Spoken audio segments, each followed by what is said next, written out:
Banange, congratulations to Mama wa Gogo. Congratulations to Gogo.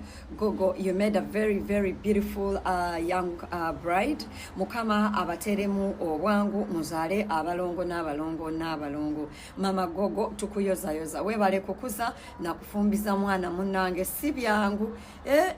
Abaffe munange tolaba baviiramu awo.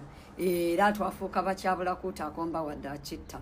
Mama Gogo, in the same energy, we are asking you humbly, nti ffe nga ba social media in-laws, omwana ono muganda wa Gogo akome kumbaga mu kigambo eky'obufumbo bwa Gogo. Takyala tagenda wadde okunyiga Gogo ng'azadde, takyala ta meeting at Jonah after this wedding kubanga omwana oyo amaaso ogamuli mu ngalo era ng'omwana oyo ku mikolo gya Gogo abadde afuba nnyo okunyuma okusinga omugole tekigenda basanyusa naye nga ffe nganze amaaso g'omukadde w'ekkanisa wegalabira ewala muganda wa Gogo tukusaba otuuleko wansi okutuusa naawe munnange wonoofuna omwami nakuwasa weebale nnyo kumpuliriza mukama waffe abatuweere omukisa.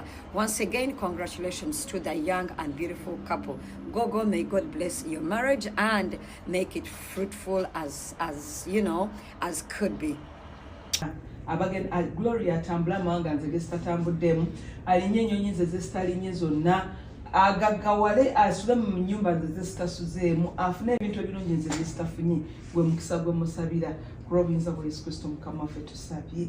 Amen.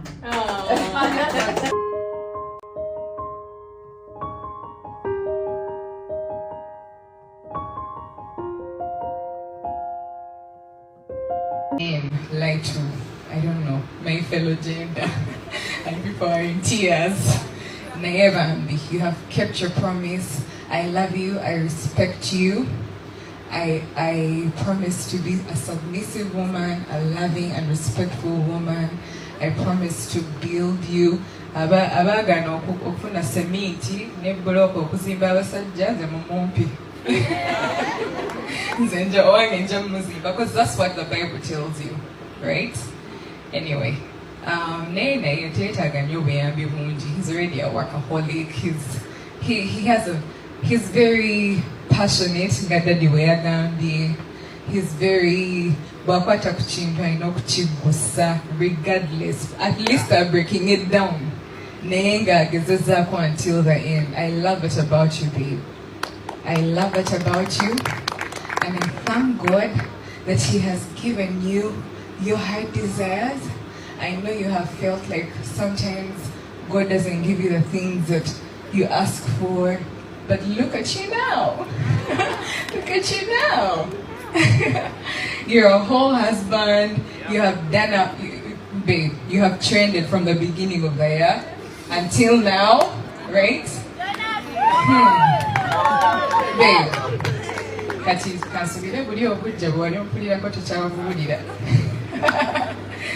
yeah. Anyway, you have always been great, and it's not because of me that you're great.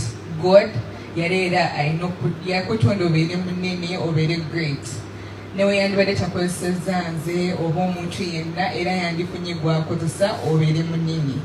So I'm so pleasured to be in this position, to be a part of you and to be a part of your greatness.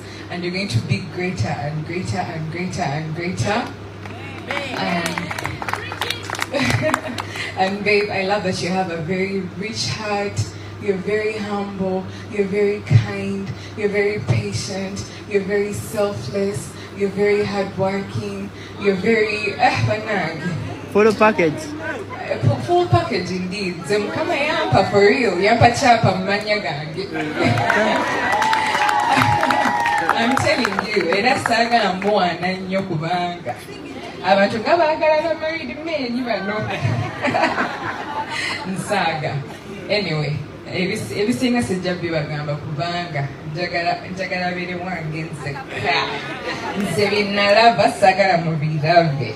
Anyway, njagala mu asika acapella. No. But no, girls band, boys band. Anyway, nekirala kyeboogera kituufu twin muntu w'abantu nnyo twin ayagala nnyo abantu ate nanga njigiriza okwagala nnyo abantu si kisaagala abantu naye I'm an extrovert but I'm also very reserved. And also, sometimes I get your spacey, I get I'm a homebody sometimes. Neighbor twin is so inviting. There's a time he used to live with his whole crew of boys in his house. Twin, how do you do it? He's really a people person. And that's a big attribute as a man of God, as someone who is going to minister to this generation. And I aspire to learn from you, babe. I aspire to be used by God with you, babe. I aspire to be what we were born to be, the purpose that God intended for us to do with you. And I'm very 150% sure that it is with you, babe. God did that. Ele não precisa ocupar.